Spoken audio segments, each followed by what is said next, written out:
गोकाक तालुक्यातील उदगट्टी गावात जमिनीचा वाद उफाळून परत मागायला गेलेल्या व्यक्तीवर जीवघेणा हल्ला झाल्याची घटना घडली आहे। ही घटना कुलगोड पोलीस ठाण्याच्या हद्दीत घडली। सर्वे नंबर 10 मधील 18 एकर जमिनीत उद्दप्पा लक्कप्पा गोडेर यांनी तिचे वडील लक्कप्पा गोडेर यांच्या मृत्यूनंतर त्यांची जमीन वापरत असलेल्या सिद्धप्पा बुद्धप्पा गोडेर आणि त्यांच्या भावांना ती परत द्यावी अशी विनंती केली। मात्र त्यांनी अचानक काठ्यांनी हल्ला केला असा आरोप हल्ल्यात जखमी झालेल्या उद्दप्पा लक्कप्पा गोडेर यांनी केलाय। याच दरम्यान रागाच्या भरात मीही सिद्धप्पा बुद्धप्पा गोडेर यांच्यावर हल्ला केला असे उद्दप्पा गोडेर यांनी कबूल केले। गंभीर जखमींना गोकाकच्या सरकारी रुग्णालयात दाखल करण्यात आले। ಚಿಗ ಎದುರ್ಸಲ ಏನಾಗ್ತಿದ್ದ ಏನು ಹೊಲ ಅಂದ್ರೆ ಏನು ಜಗಳ ಆಯ್ತು ಏನಾಯ್ತು? ಜಗಳ ಮಾಡಿದ್ರೆ ನಮ್ಮ ಹೊಲ ನಮಗೆ ಕೊಡು ಯಪ್ಪ ಅಂತೇಳಿ ಕೇಳಕ್ಕೆ ಹೋಗಿದ್ದೀವ್ರಿ। ಕೇಳಕ್ಕೆ ಹೋಗೋಣ ಅವ್ರ ಹುಡುಗಿನ ಇದನ್ನ ಮಾಡಾಕತ್ತಂತಲೇ ಮತ್ತು ನನ್ನ ಮಗಳನ್ನ ಏನಾರು ಮಾಡಿರಿ ಅಂತೇಳಿ ಹೋಗಿ ಇದನ್ನ ಮಾಡಿ ಡಬ್ಬಿದ್ನಪ್ಪ। ಡಬ್ಬಿಳನ್ನ ನನ್ನ ಇಲ್ಲಿ ಕುಲ್ಪಿಲಿಯಪ್ಪ। ಯಾರ್ಯಾರು ರೀ? 3 ಮಂದಿ ಅದಾರ। ಯಾರ್ಯಾರು? ಉದ್ದಪ್ಪ ರೀ ಮತ್ತು ಸಿದ್ದಪ್ಪ ಮತ್ತು ಅಪ್ಪಯ್ಯ ನಮ್ಮೂರ ನಮ್ಮಂತ ಯಾವ ಊರು? ಉದ್ಗಟ್ಟಿ। ಯಾವಾಗ ಎಷ್ಟು ಗಂಟೆಗೆ ಆತ್ರಿ ಇದು? ಹರಿಯಾಗಲೇ ರೀ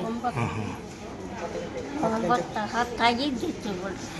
ಹಂಗೇನು ಮಕ್ಕಳು 10-20 ಹಿಡಿದ್ರಿ। ಹಾಂ, ನಿಮ್ಮ ಹೆಸರು ಏನು ರೀ? ಸೈತವ್ರಿ। ಹಾಂ, ಏನು ಜಗಳ ಎದರ್ಕಾತು? ಯಾರಿಂದ ಏನಾಗ್ತಿದೆ ಎಲ್ಲ ಘಟನೆ? ಹೊಲಕ್ಕೆ ಹೋಗಿದ್ದೀರಿ ನಾವು, ನಮ್ಮ ಅಣ್ಣ ನಮ್ಮ ಅವ್ವ ಹೋಗಿದ್ದು ರೀ। 20 ವರ್ಷ ದಿನ ಆತ್ರಿ ನಮ್ಮ ಹೊಲ ತಗೊಂಡಾರ। ಅದನ್ನ ಕೇಳಾಕತ್ತೇಳಿ ನಾವು ಹೊಲಕ್ಕೆ ಹೋಗಿದ್ದು ರೀ। ಹೊಲಕ್ಕೆ ಹೋದ್ರೆ ಬಂದು ನಾನು ಎಳದಾಡಿ ಕಳೆದ್ರಿ। ನನ್ನ ಕಡೆಯಾನ ನಮ್ಮ ಅಣ್ಣ ಹೋಗಿರಿ ಅವ್ರನ್ನ ಒಂದಿದ್ದು ಕಳೆದ್ರಿ। ಕಡಿಗುಡ್ಲೆ ನಮ್ಮ ವಾನ್ ಹೋಗಿ ಕಳೆದ್ರಿ। ನಾನು ಎಳದಾಡಿ ಎಲ್ಲ ಇದನ್ನು ಮಾಡತ್ತಿದ್ರಿ, ಎಲ್ಲ ಹಾಕಿದ್ರಿ। ಇಲ್ಲಿ ವಾಟಿ ಕುಟ್ಟಿ ಹಾಕಿದ್ರಿ, ಕಸ್ಕೊಂಡ್ರಿ। ಅದನ್ನ ಕಸ್ಕೊಂಡ್ಬಿಡ್ಲೆ ಇಲ್ಲಿ ಹಾಕಿದ್ರಿ।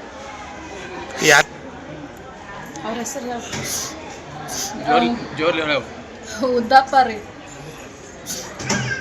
ಮತ್ತೆ ಸಿದ್ದಪ್ಪ, ಮತ್ತೆ ಅಪ್ಪಯ್ಯ ಎಲ್ಲರೂ ಯಾವ್ರವ್ರು ತಂಗಿವ್ರಿ ಎಲ್ಲರೂ? ಉದ್ಗಟ್ಟಾರ್ರಿ। ಹ್ಞೂ ರೀ, ಹೊಲ ಎಲ್ಲಾರ್ದು ಐತ್ರಿ।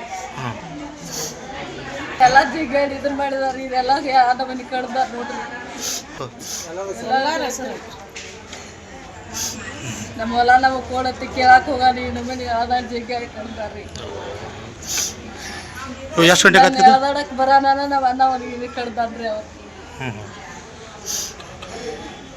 ವಾಟಿ ಕುಪ್ಪೆ ಹಾಕಿರಿ, ವಾಟಿನ ತಪ್ಪಿಸ್ಕೋಬಿಡ್ಲೆ ಇದು ಮಾಡ್ರಿ। ಅದು ಅಟ್ ಕಡಿಬಿಡ್ಲೆ ಓಡಿ ಬಂದ್ರು ನಾವು।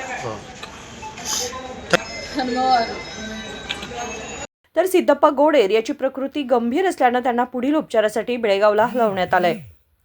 मनोहर मॅगेरी, KMM मराठी, गोकाक।